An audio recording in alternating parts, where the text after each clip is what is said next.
This is Pat Soundbites Unplugged. Unplugged. The podcast where all the artists go to tell it as it is. Careers, music, tours, and more. And here's your host, the man that refuses to eat squid, Pat Calamari. Hey, Pat Calamari here, host of Pat Soundbites Unplugged for Thursday, February the 13th, 2020. Hope everyone is doing well. Man, there's just so much great new music out there, and more of artists that are working with other artists from different bands. And this one, again, is another one, no exception. The band is called Black Swan, and it is comprised of, on vocals, the powerhouse vocals of Mr. Robin McAuley. Robin, if you remember, with Michael Schenker, McAuley Schenker Group, MSG, been around for quite some time. What a super guy and a super voice, and that's who I chatted with today that you're going to hear. Also on a group is Reb Beach from Winger and Whitesnake, and Jeff Pilson from Foreigner, and also his days at Dokken. He's an outstanding record producer. And on drums is Mr. Matt Starr. And Matt, I believe, was on Ace Frehley and Mr. Big. And their debut album comes out tomorrow, Friday, February 14th, Frontier Music. It's called Shake the World. And my goodness, rock and roll at its best. Great tracks. Great guitar, incredible vocals. I mean, it just has all the pieces that's needed to be a powerful hard rock band. You know, a rock and roll machine here. And it doesn't sound anything like MSG or Whitesnake or Foreigner. It's just their own way. They have chemistry here, these guys. So Robin McAuley, what a great chat. He's calling from his house in L.A.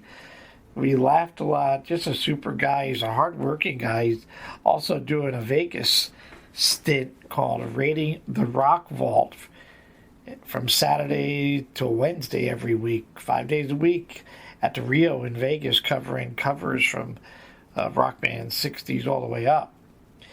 And he's a busy guy, but what a great voice, what a great album.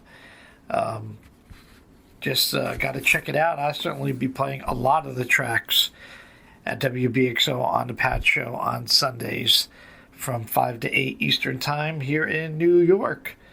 I love Shake the World. I love Big Disaster. You can check them out. They're out already, released with a video. I think my favorite is Divided United, it's called. Immortal Souls is good. The Rock That Rolled Away is good. I mean, it's all good. It's all very good. Melodic hard rock and heavy metal, seasoned players who have certainly gelled together musically. I mean, this is really good stuff. It's called Shake the World. Go check it out. More interviews and good stuff coming along. That's what I do, keeping new music alive on the radio airways. Got to hang out with my friends at Collective Soul last night in New Jersey. Hopefully you listened to my interview with bassist Will Turpin. New album should be out sometime in June. The title is called Vibrating. Pretty good stuff. Go check out Collective Soul as well. Okay, enough said. Live, love, laugh a lot. As always, life is way too short, my friends. Here is my good friend, Robin McAuley.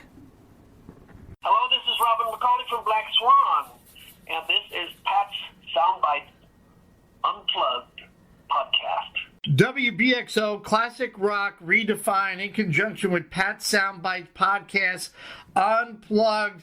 I'm a happy guy for a happy Thursday. Excited to have the incredible powerhouse rock vocalist, Mr. Robin McAuley of the now super rock group Black Swan on the line. Robin, how are you? And thank you so much for your time today, my friend.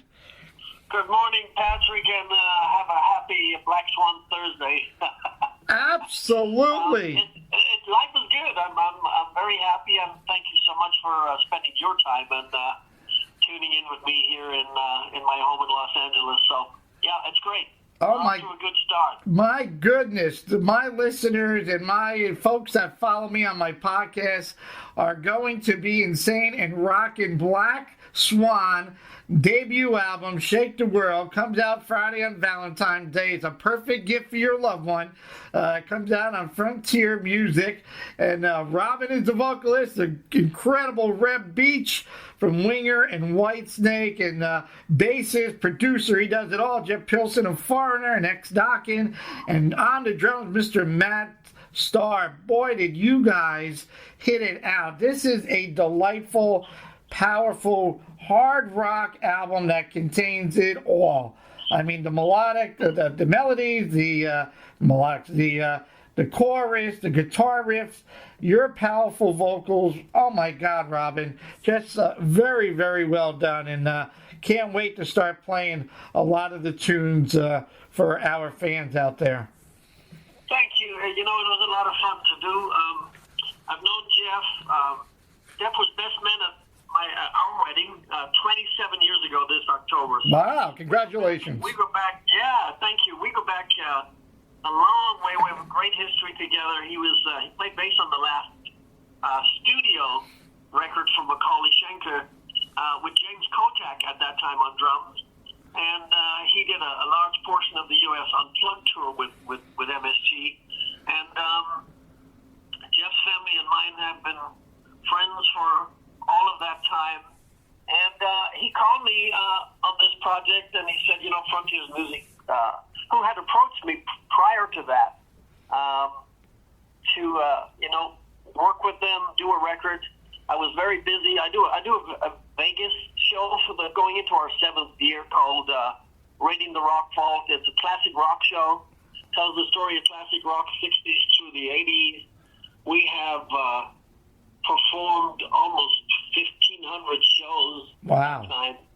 And we work 5 nights a week. Jeff knows that. He knew the scheduling was crazy. And of course, I still tour with Michael Schenker on the Michael Schenker Fest. So it didn't come to pass when Frontiers called me on this, but Jeff then was asked by Frontiers about a year ago, maybe not even a year ago, to put a quote-unquote another project together. And because Reb and Jeff had worked together on an earlier Dokken record, okay, Reb was the first person that Jeff called.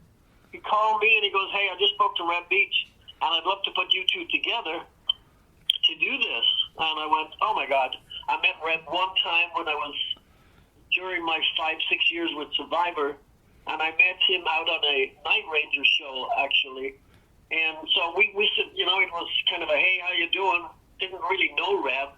Of course, I know his work from Winger and of course, with Whitesnake, but never had the great opportunity like I was given to work with him. So, you know, I had to beat Pilson up a little bit and say, hey, dude, are you playing bass on this? And he goes, no, I'll produce it and I'll get involved with the writing and the engineering, but I don't want to produce it and I don't want to play bass. And I said, well, that could be a deal breaker right there, sir. And anyway, we got into it and we started writing. And in fact, the first song that they sent me some music just to see how the whole thing would gel. And I put some lyrics and a melody together. Reb lives in Pittsburgh, and Jeff and Matt and myself live within 30-40 minutes of each other in the LA area. So Jeff did everything at his home studio, and Reb was in town. I went to hang with them at the studio and see when we were turning out, and I said, hey, I got an idea for that piece of music you sent me. And I started singing down the verse and the chorus, which turned out to be Big Disaster. And Reb stopped in the middle of it and he goes, dude, this is our first project together, and you come in here with a title called Big Disaster. And I went, oh, you're right. Right. Well, let's move forward, right? And the irony of that is, of course, that Big Disaster Frontiers released as the second single, and I got sideswiped about a month ago with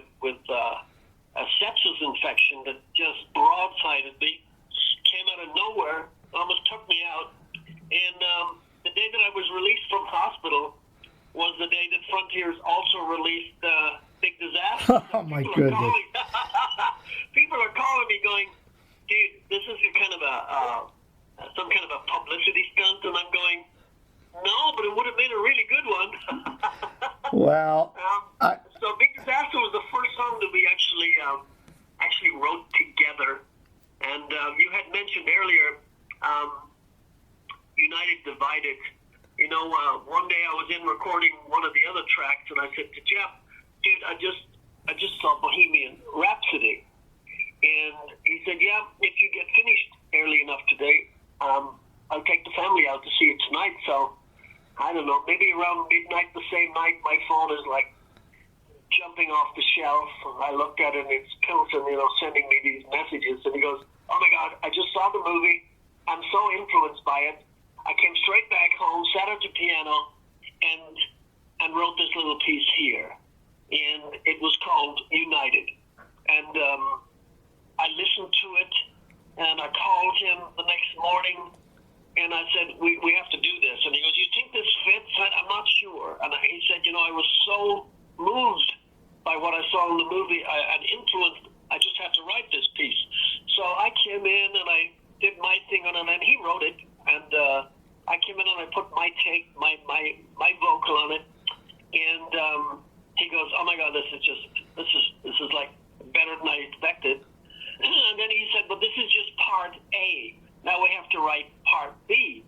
And when Red heard that, he goes, "What are you talking about? The song is done." And he goes, "No, there's a whole other section that we need on this." So he had Reb come up and hit out some heavy riffs, and that's what took us into the second part of the song, United Divided or Divided United. Very topical in its lyrical content.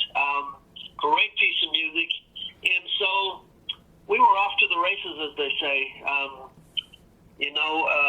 have another cool story because people were going, well, let's see, Red Beach, Whitesnake, Winger, Dokken, Foreigner, MSG, what's the record going to sound like?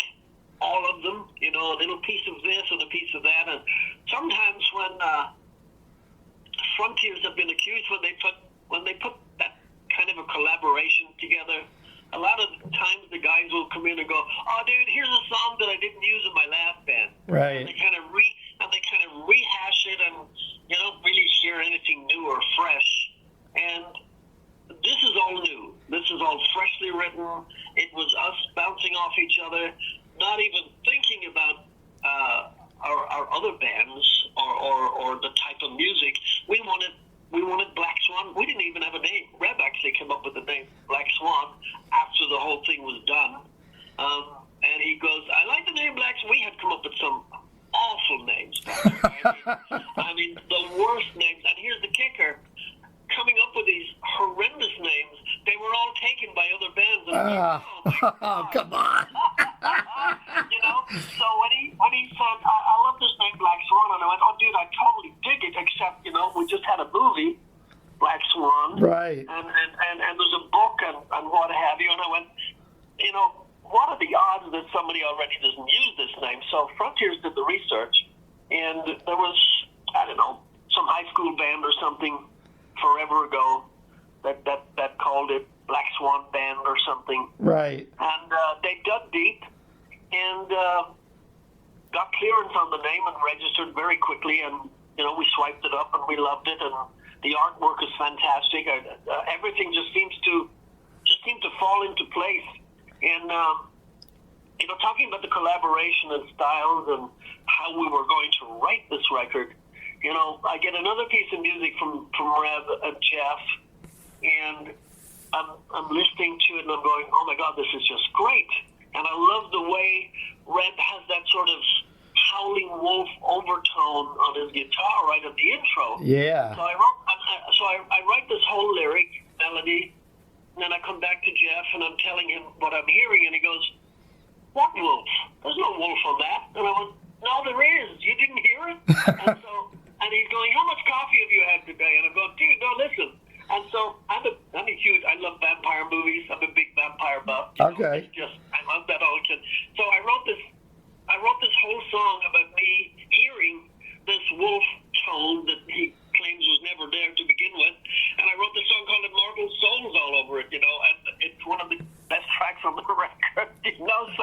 So that's kind of where our heads were at. We were going, yeah, whatever, just track it and see what we have. And it was that much fun. It was just a lot of fun. And Jeff Pilson is on 10 when you're around him. He is just buckets of energy. He's a great producer. He hears stuff. He's got a great ear.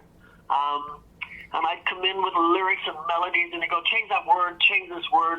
And that's the kind of collaboration it was. It was always about the song, not about us personally, individually, or what we do. It was about the whole overall thing, and I think it shows on the record. It gels really nicely. Absolutely. Well, you answered a lot of my questions. First and foremost, I did read about your medical issue and the sepsis thing in January, so I want to make sure, thank goodness you're okay, and you sound great. I did not see that one coming. Yeah. But glad that you're still with us, and that's great. And that was one of my questions. Frontier has this image of that they write a lot of the songs. I mean, we're talking to Dean Casanova with the Revolution, and they, with Jack Blades and Doug, and 80% is written by those guys, and then they share it. And Jack and Doug are great songwriters, and they might have add a little piece. So one of my questions was, did you really have a lot of control of writing the music? And it's glad to hear that you guys did. Absolutely. I mean, did it? When Frontiers first came to me, and they said, "Oh man, we think we could really work well together, and you're probably the only person that's not on the label." And I'm going, "Well, I'm not taking it personally." And I'm so busy with this 5 nights a week show in Vegas that I said we're running into year number 7 now. And also I had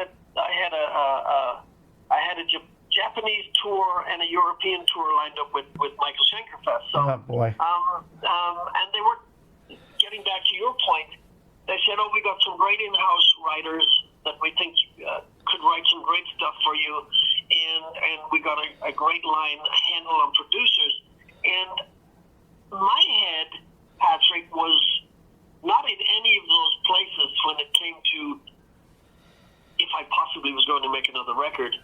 I wouldn't want to do it that way. Right. And it's not me being pompous. I went, no, I wouldn't. I definitely wouldn't want to do it that way, and I would not want somebody else that I've never worked with saying, "I think this would be good for you," because I'm going, no, I know what's good for me, and in order to succeed in that, it has to feel real to me, and that just didn't seem real enough.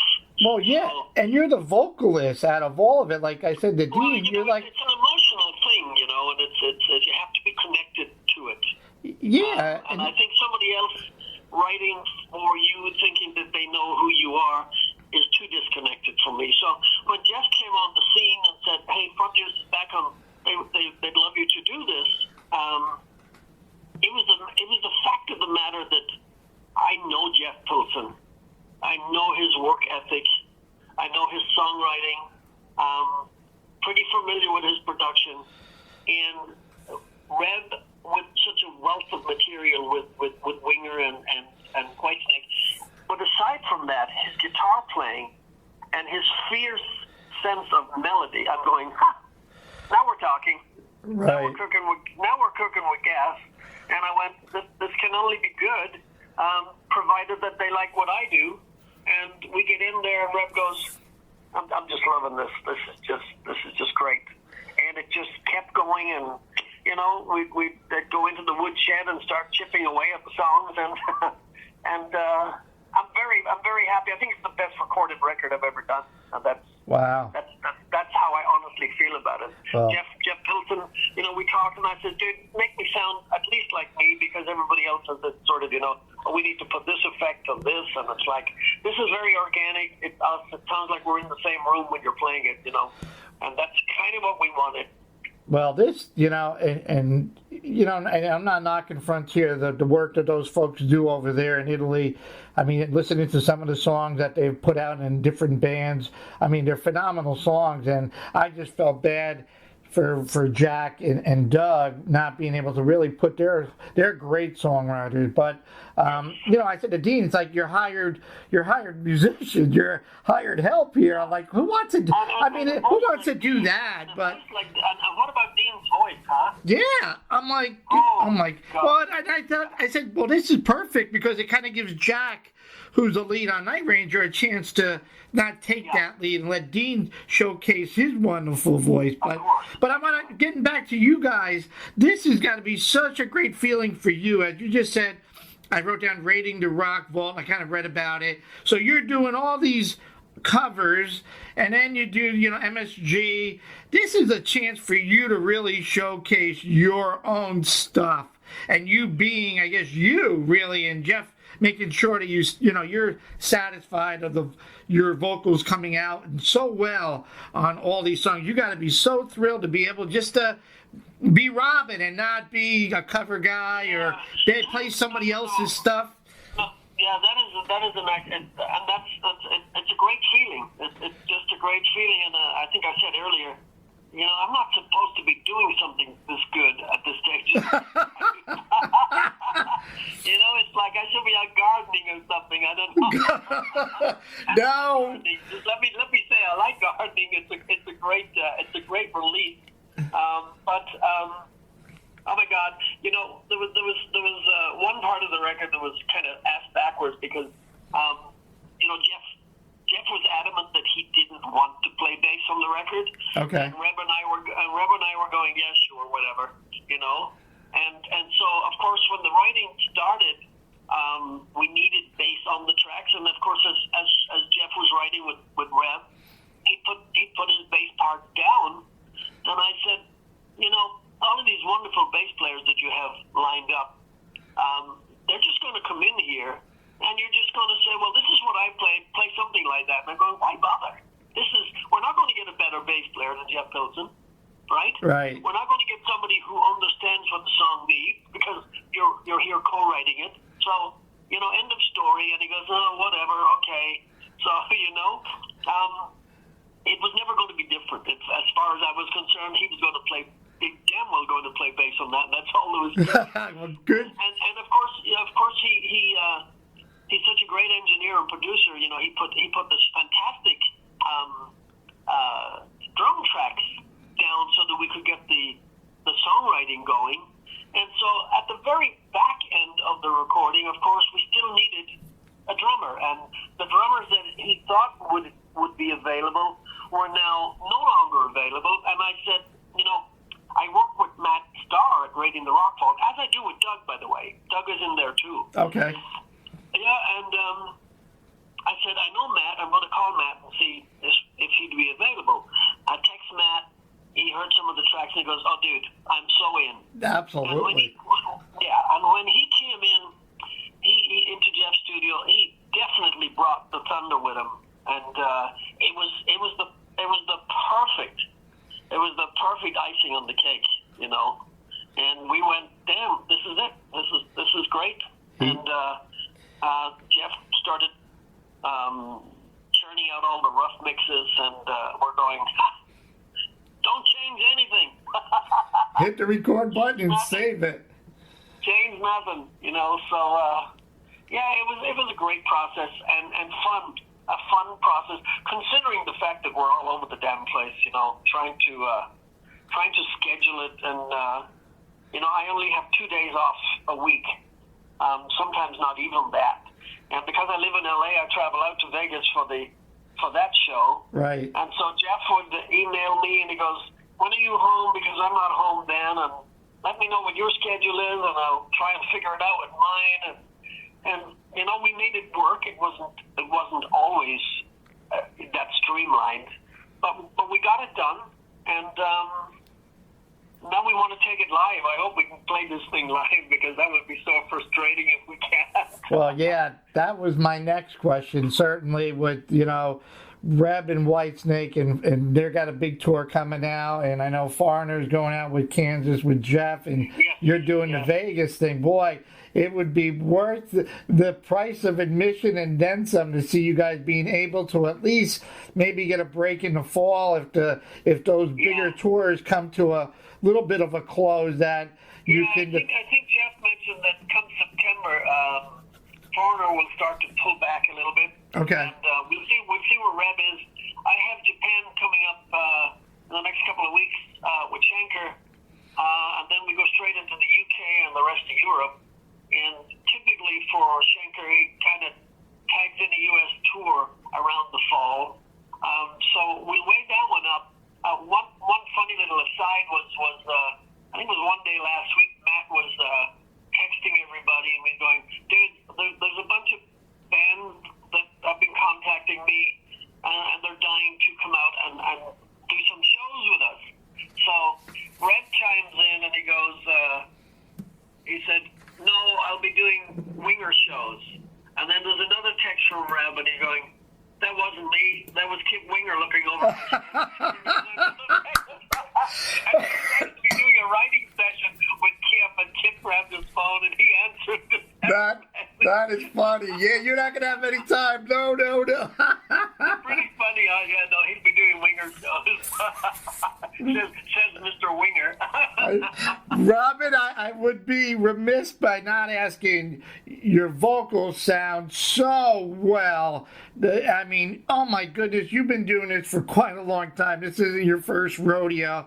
And I've had the privilege and honor to speak and meet with the wonderful Glenn Hughes and Paul Rogers and Mark Slaughter. And I always ask, the vocals is your main instrument. What kind of preventive measures do you take to be able to do what you do? And you sound so great. I mean, is there anything that you're doing? I mean, Paul and Glenn, the two things that they shared with me, the most important, and I'm sure you will agree, is sleep. At least 8 hours of sleep, and obviously lots of water and hydration, and none of this drugs and all this craziness of what everybody did in the 70s and 80s. There's just no time for that. So what do you do? Is there anything you do, Robin, to help? All of that, and I love exercise. I walk about an hour and a half, 2 hours every morning. It's part of my regimen. I drink. I find it hard to drink hard water, so I love sparkling water. My God, I drink so much of that stuff because it forces me to drink more, and I love all of that. I don't like all of the flavored stuff, but I drink a lot of water. I drink gallons when I'm on stage, and of course, when you play a Vegas show, not to knock the Vegas shows, but they are casinos. Right. People smoke everywhere. Oh my God. I've never smoked in my life, and it's certainly not going to happen now. Right. And when I don't have work, I'm very quiet. I don't talk much. I usually more of a whisper. My wife goes, "Are you losing your hearing? Because I can't hear you." Maybe you're losing your hearing. So I keep things, it's my instrument, it's my responsibility solely to make sure that when the green light's on, I am ready to go. No excuses, everybody gets, Glenn is absolutely right. If you don't get enough rest, the voice will suffer. It's a physical act, and we singers always say, must be really great for you drummers and guitar players because you can go have a beer after a show. You can stay up a bit late. You can have a cold, a flu, and you can still manage to walk out there and do the show.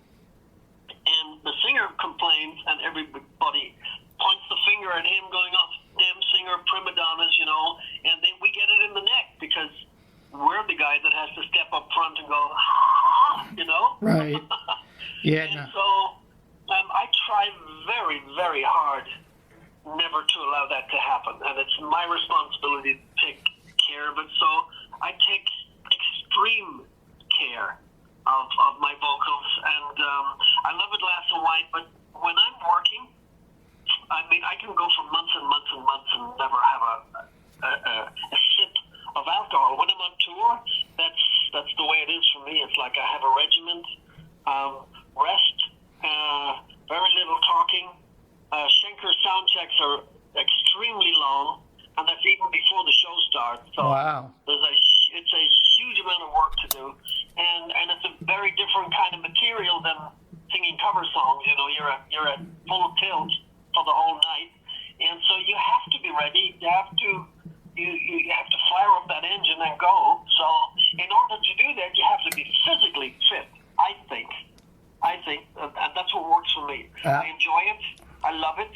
I don't complain about it, and sometimes it doesn't always work because when you're doing a lot of international travel with jet lag and everything, it's very difficult to catch up. So you have to now kick in another routine that works in that sort of an environment.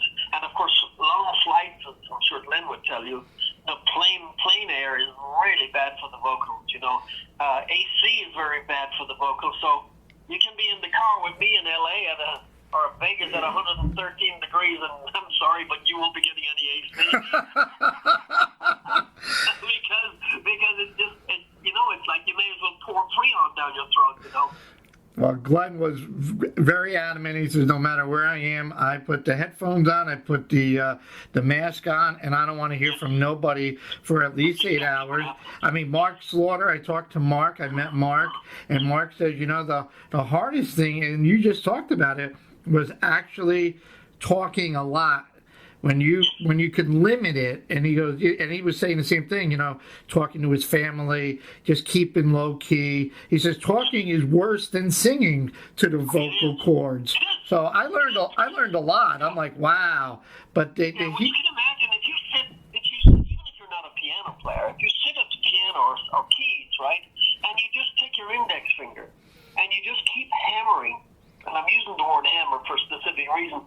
You just hammer one key for long enough, your finger is going to get a little bit inflamed. So you imagine you take your vocal cord, and they're banging off each other, and they start over a period of time. They will become inflamed, and you get weak and you get tired simply because they become inflamed, and now there's not enough air able to pass through. So you start forcing the air through, and they get even more inflamed, and you get more hoarse, and before you know it, you can't even speak. So you have to avoid all of that kind of stuff, It's very boring being a singer fan. When you think of what the artists and singers were doing in the 70s and the 80s, as you said, back then it was like 5 nights in a row. Today you can schedule and get a break and, maybe just do weekends. And like you said, a casino, oh my goodness, everybody's smoking. I mean, when I talked to Paul and I met Paul Rogers, Paul does everything to avoid any of that. I'm like, oh my goodness. And isn't he our Rock Vault musical director is Howard Lee, who's also Paul. Oh, yeah. Howard was with Hart and Paul, and yes. Yeah. So I hear stories all the time. Paul came out to a number of the Rock Vault shows, and he's one of my idols. So to have him sitting in the audience is not in the slightest bit intimidating. You do a little bad company, a little free, and you give him a thumbs up. Oh God, he's just, and he still sounds amazing. He looks great, and it's like, and that doesn't happen. That doesn't happen from him not taking care of. Absolutely. And that's a perfect example, actually. Well, Robin, I've taken a lot of your time, and you've done a lot of talking today on your day off, and the album is incredible. I love every bit of it. I'm going to be playing a lot of Black Swan and Shake the World. I will share with you one more thing, since I create my own playlist, and Paul has done it, Mark Slaughter has done it, all the bands with a new album, since I wanted to do a little bit more. So I could do 2 in a row, 3 in a row, but I go, I gotta lift up the level. So I do a dice challenge. So you guys definitely have to have a show. If I gotta fly out to LA and you roll 5 dice, and if you roll 5 of a kind, totaling in 3 rolls, I play the entire new album on my radio show. And Whoa! Paul's like, give me the dice, let's roll the dice. And I've done it with everybody from Billy Gibbons, Alice Cooper, all the bands, anybody with a new album, they going, we'll take the chance. And it takes a minute of the time, and we videotape it, and we laugh, and we have a good time. And I end up playing probably 3/4 of the album anyway, because I want to get it out there for you guys. And I encourage all the listeners to buy the album, buy the CD. Enough of this BS of streaming and stealing. Robin and these guys put their heart and soul into what we love every day, and radio and music is not the same as it was years ago. So please support these guys and support Robin, and buy the album. Is kick ass and take names, and I love every bit of it. So we got to roll the dice, Robin. You got to get to New York, or I got to get to LA, man. You're gonna have fun. Okay, you got it. Okay, Robin, it doesn't get any better than this. Black Swan, Shake the World, great album. Support these guys. It comes out this Friday on Valentine's Day. Buy it for a loved one. You're not going to be disappointed. It doesn't get any better than this. Robin McAuley on WBXO. We're classic rock, and we're redefined.